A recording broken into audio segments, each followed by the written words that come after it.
J'ai une question. Une fois que l'électricité est produite à la centrale, comment est fait pour arriver ici instantanément? Très bonne question, ma petite. Attends, je vais te faire une démonstration. Oh non, pas encore un diaporama. Mieux que ça, un diorama. C'est quoi ça? Ne bouge pas, je reviens. Tadam! Je suis Électron, le super-héros, accompagné de mon fidèle assistant Diorama. N'est-ce pas électrisant? Ah oui, sûr que ça va m'aider. Un comique avec une maquette. Allez, fais-moi confiance. Tu vas pouvoir visualiser l'électricité qui voyage presque à la vitesse de la lumière. Waouh, mon héros. Regarde bien. Ici, il y a la centrale. Là, dans l'alternateur, l'électron est mis en mouvement grâce à la rotation du rotor dans le stator. Si l'alternateur tourne, c'est parce que nous, les gouttes d'eau, nous faisons tourner la turbine qui l'actionne. À sa sortie de l'alternateur, l'électron en mouvement a une force de 13 800 volts. Il se dirige alors dans un poste de départ qui multiplie sa force pour qu'elle atteigne 735 000 volts. Tu comprends? La force de l'électron est multipliée parce qu'au Québec, il doit franchir de grandes distances pour arriver à destination. Comme ça, on limite ses pertes d'énergie en cours de route. D'ailleurs, savais-tu que Hydro-Québec est une pionnière dans la distribution à haute tension? Mais oui!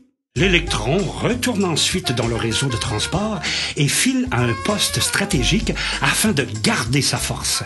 Après, il se rend à un poste source où on diminue sa tension à 120 000 volts. L'électron continue sa course jusqu'à un poste satellite où on réduit sa force à 49 000 volts, parfois même à 25 000 pour qu'il puisse passer dans les fils sur les poteaux électriques. Juste avant qu'il entre dans la maison, on abaisse sa tension à 120 ou à 240 volts, selon les appareils qu'il doit alimenter. Ah, pauvre petit électron, lui qui était si grand et fort, le voilà tout faible et presque sans pouvoir. Oui, mais c'est le sacrifice qu'il fait pour que les lumières, la télévision, la sécheuse, la laveuse et tous les autres appareils électriques fonctionnent dans la maison. Et ce n'est pas un sacrifice, car l'énergie hydroélectrique est renouvelable. C'est vrai? Ça veut dire que nous pouvons toujours le faire revivre? Oui, vive Super Électron! Bien, comme je te le disais, avant d'arriver dans la maison, le courant passe de 25 000 volts à 120 ou 240 volts. Et c'est le transformateur en haut du poteau qui fait ce travail. Celui qu'on voit par la fenêtre, là, dehors? Exact. Ensuite, chaque fois que nous allumons un appareil électrique, l'électricité entre dans la maison. Sans être invité? Au contraire, chaque fois que nous utilisons un appareil électrique, nous disons à l'électricité d'entrer dans la maison au fur et à mesure de notre consommation.